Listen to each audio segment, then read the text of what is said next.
യമുനാ നദിയുടെ ഉത്ഭവം ഉത്തരാഖണ്ഡിലെ യമുനോത്രിയിൽ നിന്നാണ്.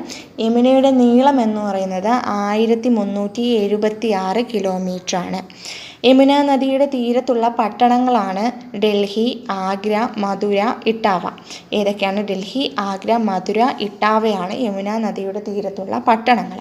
ഇനി യമുനാ നദി ഒഴുകുന്ന സംസ്ഥാനങ്ങളാണ് ഉത്തരാഖണ്ഡ്, ഹരിയാന, ഡൽഹി, ഉത്തർപ്രദേശ്. നമ്മൾ നേരത്തെ പറഞ്ഞു മഥുര, യമുനാ നദിയുടെ തീരത്തുള്ള ഒരു പട്ടണമാണ് മഥുര. മഥുര എന്ന് പറയുന്നത് വൈഗാ നദിയുടെ തീരത്ത് പറഞ്ഞ മധുര വേറെ. വൈഗാ നദി തമിഴ്നാട്ടിലുള്ളത് മധുരയാണ്. നമ്മൾ മധുരം എന്ന് പറയുന്ന മധുര അത് വൈഗാ നദിയുടെ തീരത്തുള്ള പട്ടണമാണ്. ചമ്പൽ, ബേത്വ, കെൻ ടൗൺസ്. ചമ്പൽ, ബേത്വ, കെൻ ടൗൺസ്.